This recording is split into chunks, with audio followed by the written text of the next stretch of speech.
What is up, everybody? Solomon here. I hope you guys are all having an okay day.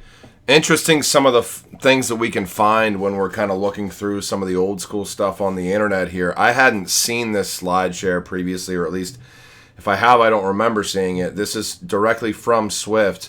This is some big stuff. I mean, essentially saying that, Ripple provides a global switch. And then I'm going to get a little bit into some Gilbert Verdian stuff through Quant. I mean, this is just really massive. Essentially, he has like a resume basically on this European Commission document that is older that says he literally introduced the UK government to Bitcoin, et cetera, et cetera. I mean, the guy's track record speaks for itself. So it's kind of crazy. So let me get into this. This is called, cryptocurrency. This is a plenary. Or cryptocurrency plenary. This is from Swift.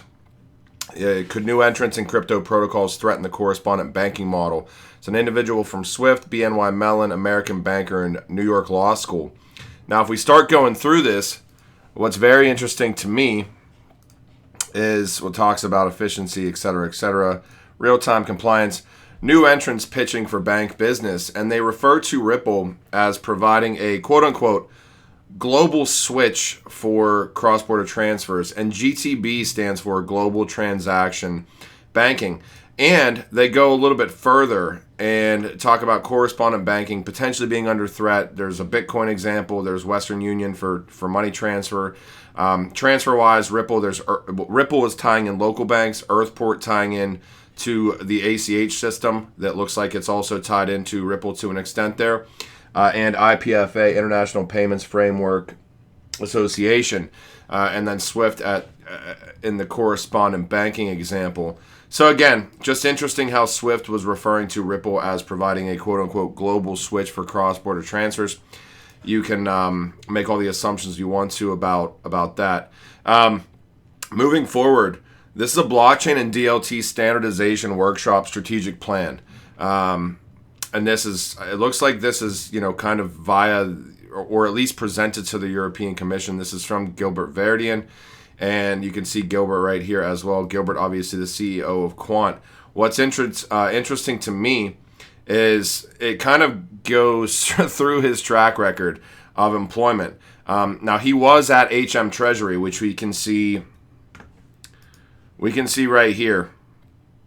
Hang on. Yeah, he was the Chief Security Officer and Deputy CTO at the HM Treasury in 2009. Gilbert literally saying that he introduced HMG to Bitcoin and blockchain. His track record is absolutely monstrous, and you can go through all of his different initiatives here. I mean, this is the need for ISO standards. Gilbert, 20 years working in cybersecurity across government and financial services, HM Treasury, Department of Health, Ernst & Young. This is the Monetary Authority of Japan, I'm not sure.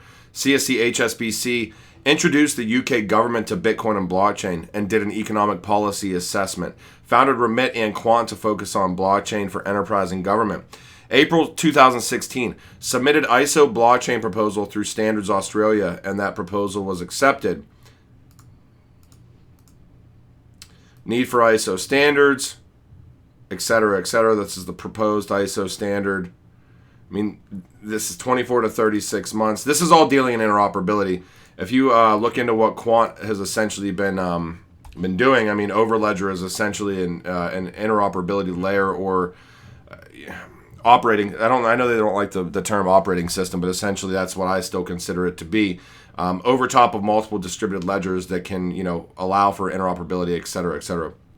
But I thought this was really interesting as well. And then last but not least, this looks like it's a Ripple presentation from back in the day as well. Now, this is all the way back in 2014. And I know I don't like getting into older stuff, but I was just randomly searching on SlideShare today and stumbled across this as well. And I found this slide very interesting. And we haven't heard definitively that some of these, now Bank of America we know is RippleNet, they're a Ripple client. I don't know if we've ever 100% heard that HSBC is a client.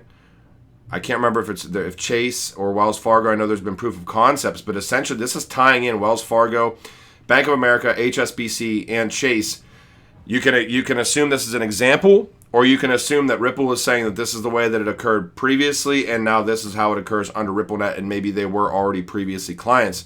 So it's talking about Ripple, decentralized payment system, et cetera, et cetera. Native currency of the XRP ledger is XRP. At its core, the Ripple ledger is analogous to the database that a bank, blah, blah, blah. Peer-to-peer network of Ripple servers around the world maintain the ledger.